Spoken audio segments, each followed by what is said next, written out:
Hello friends, and welcome back to my channel for another custom action figure video. Today we're going to be making a custom 1/12 scale soft goods the Rocketeer. Now this is the Funko Legacy version of the character, and it's a great figure, but you know, it's hard plastic and I prefer soft goods. So I wanted to undertake the challenge of making a version of this with soft goods to make it look more like a miniature hot toy, that sort of thing. This one's going to be pretty straightforward. I'm going to use a lot of the parts from this guy to make the new one. You can see he's a little floppy. So first we'll lay out all the supplies, take a look at everything that's going into this guy, and then we'll get to it. Taking a look at everything going into this figure, first and foremost, we've got our blank body. This is a Mix Max Slim body. Clothing wise, we've got a shirt from a Soap Studio Fantastic Beasts figure. I can't remember the guy's name.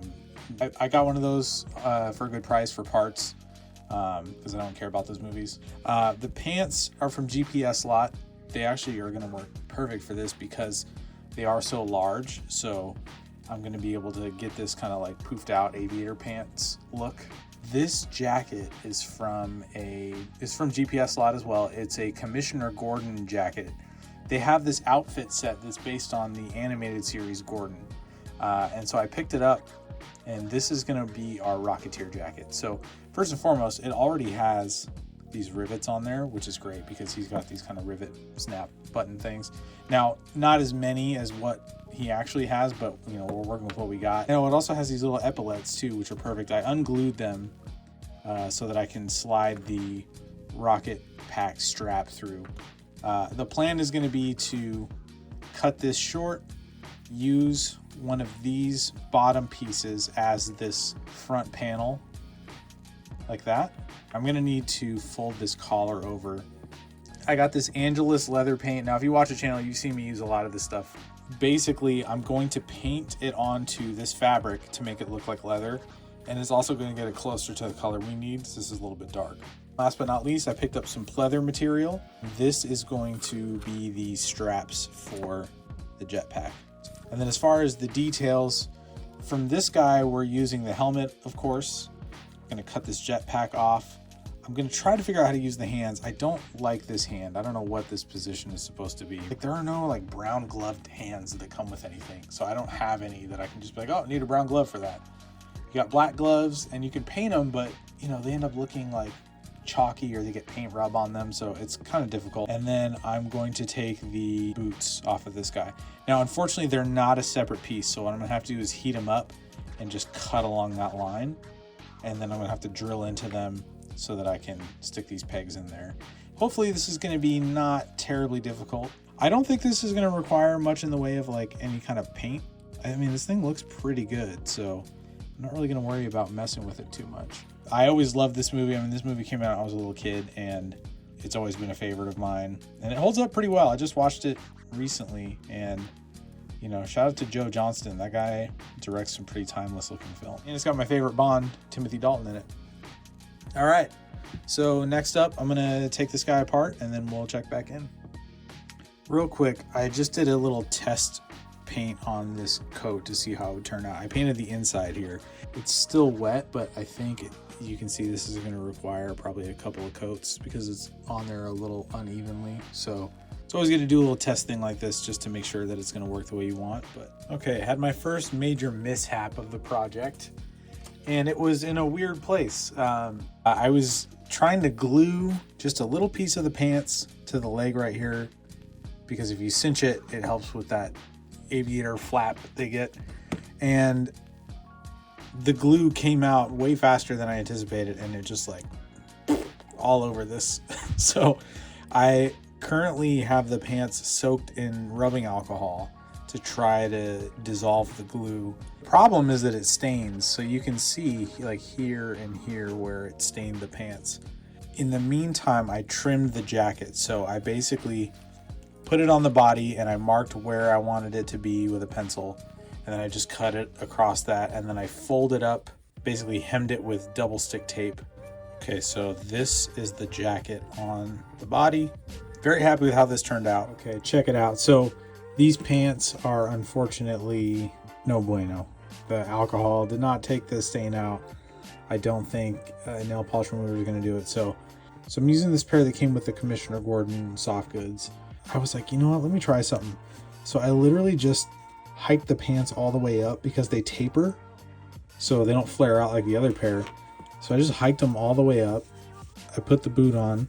I still have to sew them right here, but hiking them up like this allows me to make this part flare out. And I don't have to glue this, which is, you know, I was trying to avoid glue at this point because that got so screwed up last time.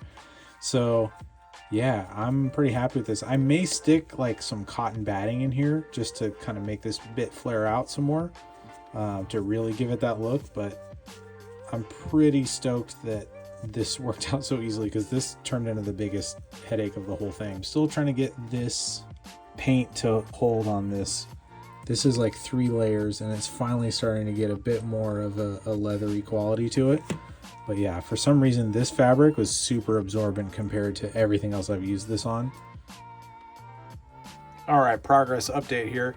I got a second coat like the one I used to make this, and I took some of the little rivet buttons from it.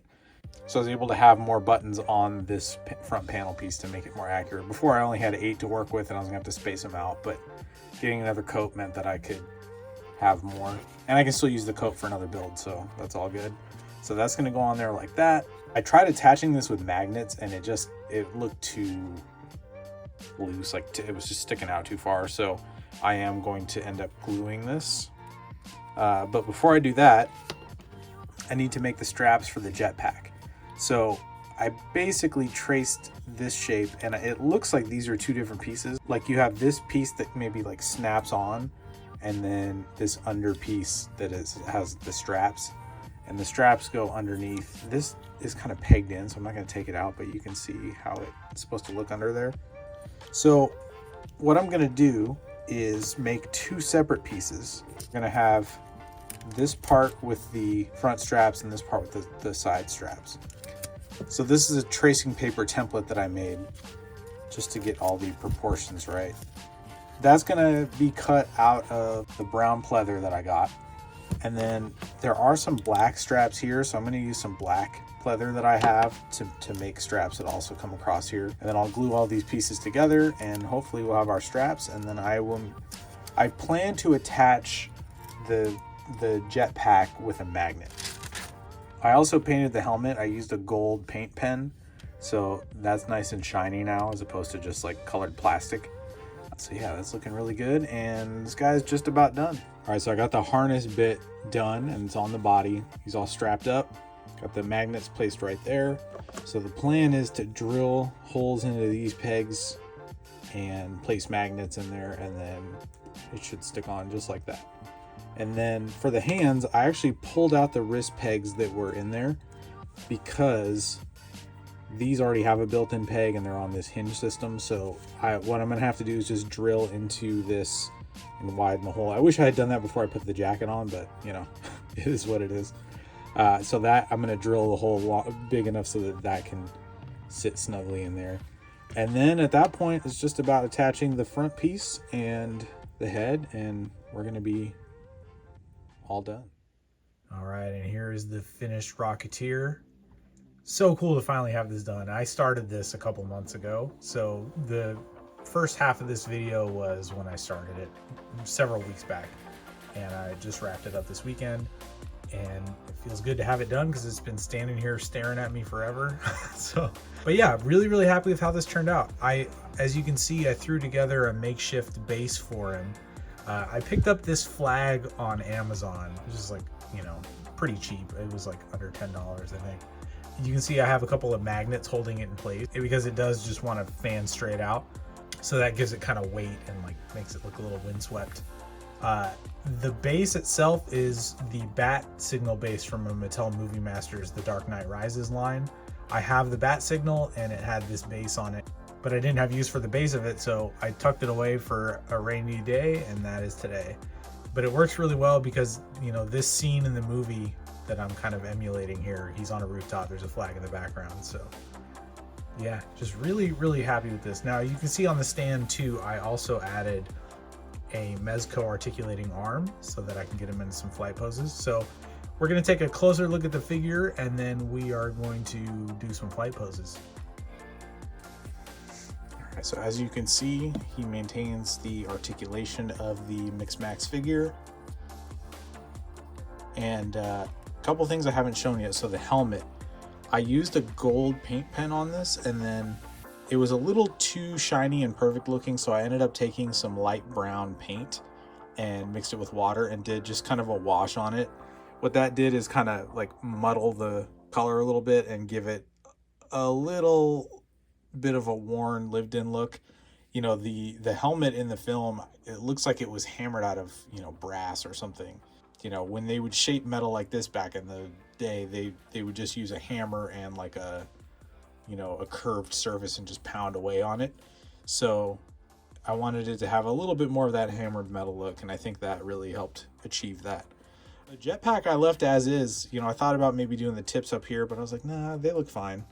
And then as you can see, I put 2 magnets in each of these holes just to give it that much stronger of a hold. And then they just go like click right on. So that holds in place really well. You can see the leather straps go underneath the epaulets there. And then on the sides here, they have these kind of bigger flaps. I'm really pleased with the pants. You know, I was like, how am I going to make these like big aviator hip things? And it just worked out. So this head has really great articulation. It's a double ball joint, so you can really get them up in some poses like that. You know, from certain angles, obviously you're going to see a gap there, so you kind of have to be a little tricky. But the Funko figure was like that too, so you know, that's not anything new here. I do wish this figure had come with some different hands, like, you know, flying hands, because you have a trigger hand and this like splayed out hand. It would have been cool to have a couple of fists, or, you know, one where he's kind of pressing the button that turns the rocket on. And the nice thing about detaching this is that if I want to mess with the torso articulation, I can. And I glued this front piece on with his back extended as far as it would go, because I didn't want to have any problems created when I tried to arc it back like that.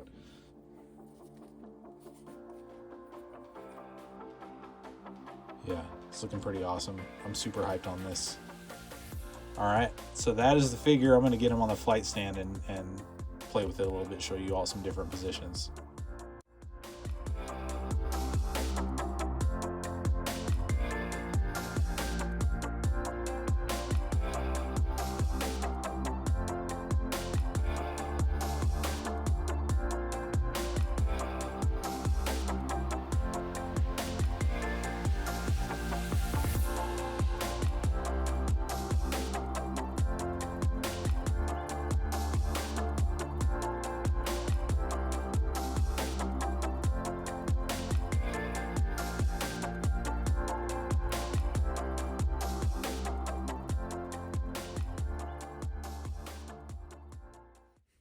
So that'll wrap up this video. I want to thank you all so much for watching. If you like this kind of stuff, this is the type of thing that I'm doing on this channel. So I invite you to subscribe and join me as I make cool stuff on a monthly basis. I'm doing more vehicles, more dioramas, more custom figures like this. At the end of this video, you're going to see a brief trailer for my graphic novel, Count.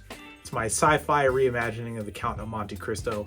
And there are not quite jetpacks, but sort of like anti-gravity harness things that characters wear in it. So if you like flying characters like this wearing an apparatus on their back, check out that book because it's got some cool stuff in it. I wrote and drew it myself. Colors by Brad Simpson, letters by Hassan Otsman El Hau. It is something I'm very proud of, and I'd love for you to check it out. There's a link in the description below. So that'll do it for this one. Until next time, keep your head on swivel.